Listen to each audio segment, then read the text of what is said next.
दिल्ली के मुख्यमंत्री अरविंद केजरीवाल शराब घोटाले में ऐसे फंसे हैं कि उनका बाहर निकलना अब मुश्किल लग रहा है। आम आदमी पार्टी के तमाम नेता केजरीवाल को लेकर बयानबाजी करते आ रहे हैं और सबका यही कहना है कि केजरीवाल को इस मामले में फंसाया गया है। वहीं अब केजरीवाल को लेकर उनकी पत्नी सुनीता केजरीवाल का बड़ा बयान आया है। उन्होंने भी एक बार फिर अरविंद केजरीवाल को फंसाने का आरोप केंद्र सरकार पर लगाया। सुनीता केजरीवाल ने वीडियो जारी किया जिसमें सिलसिलेवार तरीके से आरोप लगाए गए। इस वीडियो में सुनीता केजरीवाल दावा कर रही हैं कि अरविंद केजरीवाल को गिरफ्तार करने के लिए सांसद मंगूटा श्रीनिवास सुल्लू रेड्डी पर बयान बदलने का दबाव बनाया गया था। सांसद के बदले हुए बयान के बाद ही अरविंद केजरीवाल की गिरफ्तारी संभव हो पाई। वीडियो में सुनीता केजरीवाल ने कहा, क्या आपको पता है कि केजरीवाल जी को गिरफ्तार क्यों किया गया?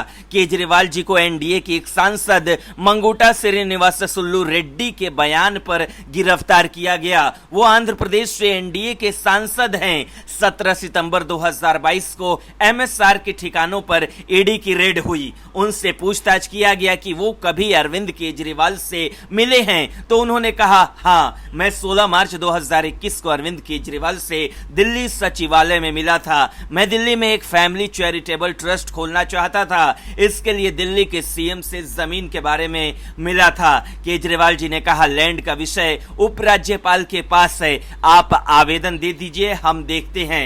ईडी को एमएसआर का जवाब पसंद नहीं आया। ईडी ने कुछ दिन बाद एमएसआर के बेटे राघव मंगूटा को गिरफ्तार कर लिया।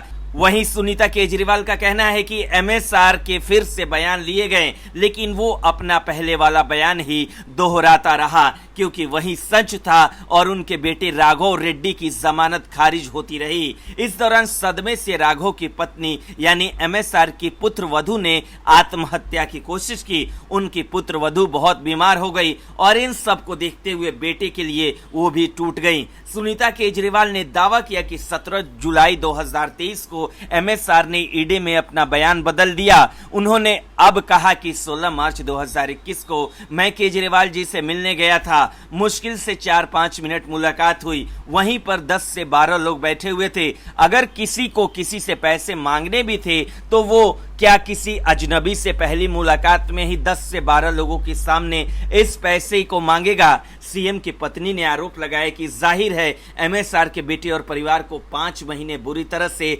प्रताड़ित किया गया, इसलिए उन्होंने अपने बेटे को बचाने के लिए झूठा बयान दिया और इस बयान को देने के बाद 2 दिन में ही एमएसआर के बेटे को बेल मिल जाती है। सुनीता केजरीवाल ने आरोप लगाया कि इन सब बयानों से एक बात साफ हो गई है कि अपने बेटे को जेल से निकलवाने के लिए एमएसआर ने झूठ बयान दिया था। अदालत ने भी केजरीवाल जी को जमानत देते हुए यही माना कि ईडी ने जमानत का लॉलीपॉप देकर बयान लिया। बिना किसी सबूत के ये सब हुआ। सुनीता केजरीवाल ने आरोप लगाया कि केजरीवाल को एक गहरे षड्यंत्र में फंसाया गया है। वो एक सामान्य पढ़े लिखे देशभक्त और कट्टर ईमानदार व्यक्ति हैं। यदि आज आप उनके साथ खड़े नहीं हुई तो इस देश में पढ़े लिखे ईमानदार लोग कभी राजनीति में नहीं आ पाएंगे। ब्यूरो रिपोर्ट, न्यूज़ चौक। दिल्ली में घोटाले की आंच में अब आम आदमी पार्टी पूरी तरह से फंसती जा रही है। शराब घोटाले के बाद एक के बाद एक घोटाले आम आदमी पार्टी के सामने आ रहे हैं। अब एक और मामले में दिल्ली के पूर्व मंत्री सत्येंद्र जैन की मुसीबत बढ़ सकती है क्योंकि उपराज्यपाल वीके सक्सेना ने शहर में सीसीटीवी लगाने से संबंधित भ्रष्टाचार के मामले में उनके खिलाफ भ्रष्टाचार निवारण अधिनियम के तहत जांच की सिफारिश को मंजूरी दे दी है। इस बात की जानकारी राजनिवास के अधिकारियों ने दी। राजनिवास के अधिकारियों ने बताया कि मौजूदा मामले में जैन पर आरोप लगाया गया है कि उन्होंने दिल्ली के 70 विधानसभा क्षेत्रों में सीसीटीवी लगाने में देरी के लिए एक कंपनी पर लगाए गए 16 करोड़ रुपए के जुर्माने को माफ करने के लिए 7 करोड़ रुपए रिश्वत ली थी। राजनिवास के अधिकारियों ने बताया कि जैन पीडब्ल्यूडी मंत्री थे और इस नाते दिल्ली में 571 करोड़ रुपए की लागत से 1.4 लाख सीसीटीवी कैमरे लगाने की परियोजना के नोडल अधिकारी भी थे। अधिकारियों का कहना है कि उपराज्यपाल ने भ्रष्टाचार निवारण अधिनियम की धारा 17(a) के तहत मामले को केंद्रीय गृह मंत्रालय को भेजने के सतर्कता निदेशालय के प्रस्ताव पर सहमति जताई ताकि भ्रष्टाचार निरोधक शाखा द्वारा जैन के खिलाफ जांच की मंजूरी मिल सके। एलजीबी सक्सेना द्वारा सत्येंद्र जैन के खिलाफ जांच की अनुमति दिए जाने पर प्रतिक्रिया देते हुए आप नेता और दिल्ली सरकार की मंत्री आतिशी ने कहा, बीजेपी दिन रात दिल्ली सरकार के खिलाफ साजिश में लगी हुई है। आम आदमी पार्टी के नेताओं के खिलाफ 10 साल में 200 से ज्यादा मामले दर्ज किए गए, लेकिन आज तक कहीं से भ्रष्टाचार का 1 रुपया भी बरामद नहीं हुआ। अब ये एक और फर्जी मामला है। बीजेपी दिल्ली सरकार को पंगु बनाना चाहती है। बता दें कि एसीबी ने इस मामले में अपनी जांच कैमरा लगाने वाली कंपनी के पूर्व कर्मचारी मनमोहन पांडे की शिकायत पर शुरू की थी। भ्रष्टाचार निरोधक एजेंसी के अधिकारियों के मुताबिक पांडे ने सितंबर 2019 में ऑन रिकॉर्ड ये बात कही थी कि सीसीटीवी परियोजना के प्रभारी व्यक्ति ने मुझसे कहा था कि जैन, जो उस समय तत्कालीन मंत्री थे, उनको 7 करोड़ रुपए रिश्वत दे दो। हालांकि कंपनी ने पांडे को झूठे आरोप लगाने का दोषी बताते हुए उन्हें सेवा से बर्खास्त कर दिया था। इससे पहले तिहाड़ जेल में बंद सत्येंद्र जैन ने हाईकोर्ट द्वारा उनकी जमानत याचिका पर सुनवाई को 6 सप्ताह के लिए स्थगित किए जाने के खिलाफ हाल ही में 25 जून को सुप्रीम कोर्ट का दरवाजा खटखटाया था, जिसके बाद उच्चतम न्यायालय ने दिल्ली उच्च न्यायालय को निर्देश दिया कि वो धन शोधन के मामले में सत्येंद्र जैन की जमानत याचिका पर 9 जुलाई को फैसला सुनाए। शीर्ष अदालत ने यह भी कहा कि जमानत के मामलों में अनावश्यक रूप से स्थगित नहीं किया जाना चाहिए। ईडी ने भ्रष्टाचार की रोकथाम अधिनियम के तहत 2017 में जैन के खिलाफ दर्ज सीबीआई की एक प्राथमिकी पर आधारित मनी लॉन्ड्रिंग के मामले में 30 मई 2022 को उन्हें गिरफ्तार किया था।